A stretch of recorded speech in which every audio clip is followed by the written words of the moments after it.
Šiame šimtmetyje gebėjimas vairuoti keturratę transporto priemonę yra įprastas dalykas. Tačiau daugiau nei prieš 100 metų tai daugam atrodė lyg stebuklas.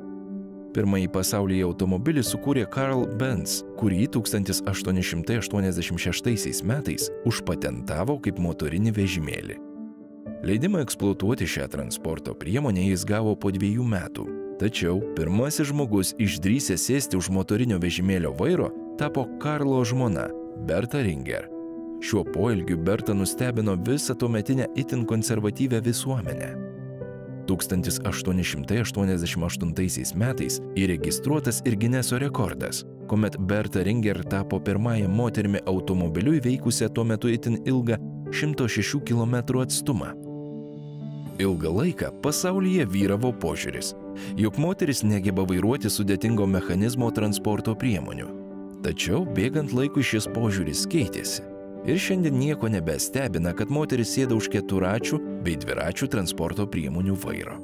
2018 metais Saudo Arabija tapo paskutinė pasaulio valstybė, suteikusi leidimą vairuoti moterims. Džiugu, jog Lietuvos keliuose matome tūkstančius vairuojančių moterų, o ir vairavimo mokyklų duris atveria vis daugiau įvairaus amžiaus moteriškos lyties atstovių. Šiuo metu pas mus iš visų mokinių maždaug apie 75% moterų yra. Maždaug 25–45 metų amžiaus dabar ateina. Mokytis vairuoti moteris pradeda dėl įvairių priežasčių, skirtingų gyvenimo laikotarpių atsirandant vis naujiems poreikiams. Yra tokios 3 bangos. Pirmi 18 metų, kurie tik baigia mokyklą, ir iš karto laikosi teisės. Kas neišsilaiko tuo metu, tai moterims labai aktualu būna, kai atsiranda vaikai. Jau mato, kad jos nesuspės be mašinos. Tada jos eina laikyti teisės. Ir po to jau vyresnio amžiaus moteris, kur ten įvairiai susiklosto gyvenimas, arba vyrai miršta, arba išsiskiria. Ir irgi tenka savarankiškai gyventi, ir jos priverstos irgi yra ateiti ir mokytis. Jom gal truputėlį ilgiau reikia padirbėti, bet vėlgi nėra mano amžiaus cenzo, viskas yra išmokstama. Daugeliui pirmieji bandymai vairuoti gali kelti baimę, nepasitikėjimą savimi dėl patirties stokos, praeityje patirto nusivylimo mokymosi procesu ar baimės įsilieti į didelį automobilių srautą gatvėse. Buvo tokiu atveju, kad mergaitės tikrai išgąsdintos, įbaugintos, tai jas tiesiog visų pirma reikia psichologiškai reabilituoti, kad viskas tvarkoj, kad tu gali važinėti ir kad viskas su tavim gerai.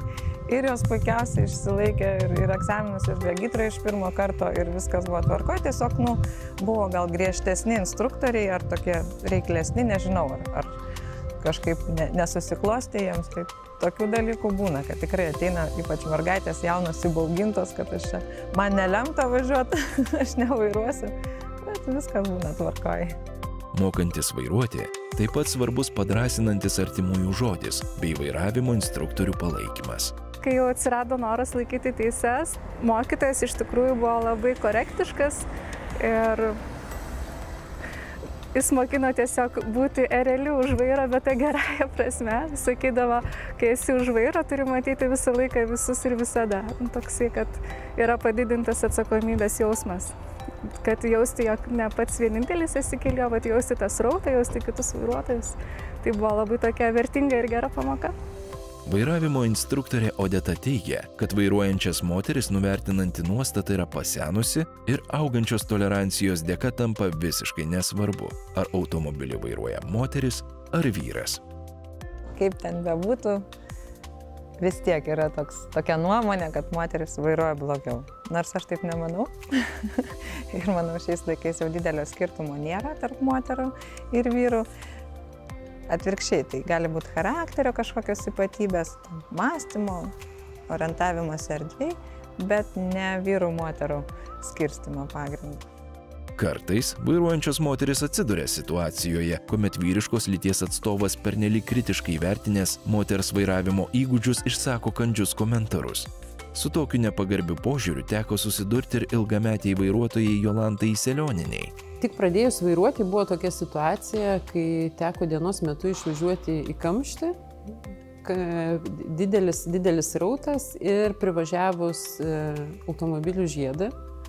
stovi ir lauki, bijai važiuoti į tą žiedą, matai tą srautą važiuojantį ir tu girdi, kadangi tai buvo vasara, puikiai atsimenu, atidaryti langai ir girdi, boba, važiuoja greičiau, nu ta prasme tie tokie, žinot, moteris už vairo, maždaug boba už vairo. Tai streso buvo tikrai nemažai, šiuo metu jau tikrai mažiau pasitaiko tokių atvejų išgirst, nors tikrai dar visuomeniai tas gajus toks požiūris, kad boba už vairo. Tačiau ar tikrai moteris nusipelno tokių nemalonių replikų komentarų? Manau, moteris dažniausiai būna atsargesnės, truputį vyrai vairuoja agresyviau, daro daugiau manevrų, kas šnekant apie stereotipus labai keista, kodėl šaipomasi iš moterų, kai vyrų vairavimas daugiau avarinių situacijų sukelia. Vairavimo mokyklos vadovas Kęstutis pastebi, jog moteris neretai turi didesnį atsakomybės jausmą, kuris kartais gali pakišti koją mokantis vairuoti ar jau esant kelyje. Labai jaučiasi, kai moteris ypatingai ateina vyresnio amžiaus. Jeigu moteris, sakykime, yra 17 metų ateina vairuoti, 17-18, tai labai didelio skirtumo tarp vyrų ir moterų mokymosi nėra. Bet jeigu jau moteris ateina biškį vyresnė, jau tada atsiranda tas tarpas, nes yra atsakomybės jausmas didesnis ir tas atsakomybės jausmas trukdo tam mokymosi progresui. Tiek vyrai, tiek ir moteris turi savitų vairavimo ypatumų. Moterų ypatumai yra, erdvinis matymas yra kitoks, tai biškai sunkiau orientuojasi, kaip ta mašina atsiduria parkuojantis. Vairuojant, aišku, biškai lėtesnis gal tas judesys būna negu pas vyrus, bet čia grinai dėl baimės kažkokios tai. Ilgą patirtį sukaupę instruktoriai pastebi, kokiose situacijose moteris dažniausiai daro klaidas, kokią informaciją jos sunkiau įsisavina, su kokiais sunkumais susiduria vairuodamos. Tikriausiai parkavimas yra opesnė situacija, tai biškai jos supranta tą erdvę kitaip, jiems išmokyti reikia biškai daugiau pastangų. O taip, iš principo, persirikėjimas, aišku, irgi tokia viena iš tokių problemų, supratimas, kada tą mašiną praleidžia, kada ne. Moteriams sunkiausia suprasti, kai iš vidaus iš automobilio žiūrint į veidrodžius, kaip atrodo aplinka. Visgi, kaip greitai ir kaip gerai žmogus išmoksta vairuoti priklauso nuo jo asmeninių savybių. Neskirstom dar vyras ar moteris, viskas priklauso nuo to, kaip žmogus pats pasiruošęs ateina mokintis vairuoti. Ir kaip jisai sugeba įsisavinti tas gaunamas žinias, praktinės. O toliau tas, sakykime, galbūt pradžioje turėjo toks skirtumas, kad moteris turbūt tą mokymosi procesą daro tai atsargiau, daugiau įsiklausydamas, daugiau analizuodamos, galvodamos, bet paskui su laiku visi išsilygina ir atsiranda tas, kaip mes sakom, automatizmas, technika, automobilio valdymo. Ir praktiškai jie yra lygus gatvėje. Viskas, sakau, priklauso nuo to, kaip jie įsisavina tas žinias, kaip paskui sugeba saugiai patys elgtis prie vairo. Taip kad skirtumų praktiškai nebėra, nei tarp vyrų, nei tarp moterų. Įvykus nelaimiai kelyje, svarbu būti pasiruošus padėti kitam. Kaip tik tai pradėjau vairuoti, tai galbūt būdavo tokių situacijų, kai kažkas ten atsitinka ir negali adekvačiai ir greitai sureaguoti į situaciją, bet vyrai visą laiką labai taip geranoriškai ir tolerantiškai pamatydavo, kad moteris už vairo ir ta situacija labai greitai išsispręsdavo. Tekę patirti, kai nusileido padanga ir teko ieškoti pagalbos, tai vyrai tikrai maloniai padėjo pakeisti atsarginį ratą. Sugedus transporto priemoniai, moterims ne visuomet lengva rasti tinkamą automobilių servisą. Kalbintos vairuotojos prasitarė, jog pasitaiko atvejų, kuomet serviso meistrai pagudrauja, kai moteris neišmano automobilių remonto subtilybių.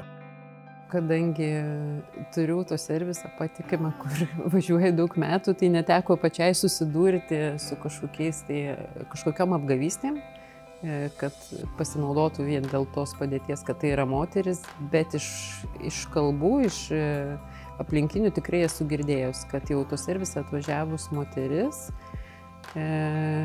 kartais būna ir apgauta. Iš tikrųjų, šiuo atveju vyrai tikrai yra sumanus, kiek pastebėjau, jie visą laiką pasikliauna ne tik autoserviso darbuotojų kompetencijomis, bet jie tarėsi su draugais, tarėsi su pažįstamais, kurie yra labiau susiję būtent su mašinų taisymu. Ir manau, kad moterys galėtų pasiekti šio pavyzdžio ir jeigu kažko nežino, tai susirasti tą informaciją iš įvairesnių šaltinių. Moteris dirbanti instruktorė dar prieš kelis dešimtmečius buvo tikra retenybė. Tačiau dabar, kai poreikis vairuoti automobilį vis didėja, moterų instruktorių sutinkama vis dažniau, o jų darbo metodai bei kokybė priimtini visiems. Priklauso nuo instruktorių darbo, ateina pagal rekomendacijas ir dažniausiai būna, sako, aš girdėjau, kad pas jūs dirba moteris, noriu būti pas moterį. Tai jau ta prasme, pagal instruktoriaus darbo kokybę, kaip kokybiškai dirba instruktorius. Taip tokio, kad galėčiau skirti, ar čia vyrai labiau, ar moteris populiaresnė, iš tikrųjų tai skirtumo nėra. Instruktorė Odeta su šypsena veide dalyjasi prisiminimu, kuomet teko susidurti su vyru skeptiškai žiūrinčiųjų vairavimo mokytoja. Buvo atvejis, kai senelis atvežė anūkę mokytis ir kai pamatė, kad moteris vairuotojas.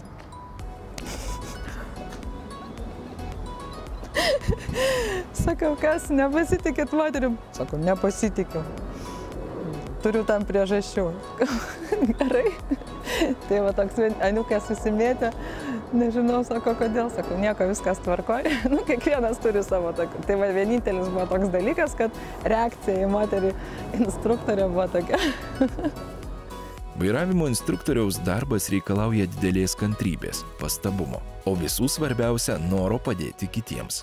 Pašnekovė prisimindama karjeros pradžią sako, kad susilaukė įvairių aplinkinių reakcijų. Kritikos kaip po tokios nebuvo. Buvo labai daug nuostabos ir klausimų. Kodėl? Nes aš iki tol dirbau visiškai kitokį darbą, aš buvau restauratorė, mano darbas buvo ramus, toks labai kruopštus. O čia tarsi toks išėjimas iš komforto zonos ir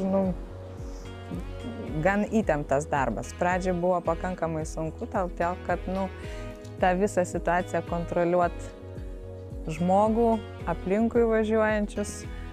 Autosporto renginių organizatorė Jolanta pastebi, kad moteris noriai dalyvauja įvairių sričių automobilių varžybose ir su dideliu entuziazmu varžosi dėl geriausiųjų titulo. Automobilių sportų per paskutinius 10 metų tai tikrai jaučiame didelį susidomėjimą. Moteris vis dažniau dalyvauja tiek ralio, tiek automobilių slalomo, kartingo varžybose, taip pat drifte yra ne viena moteris. Taip pat moteris noriai sėda ir už kartingo vairo, būriasi bendruomenės ir siekia aukštų rezultatų.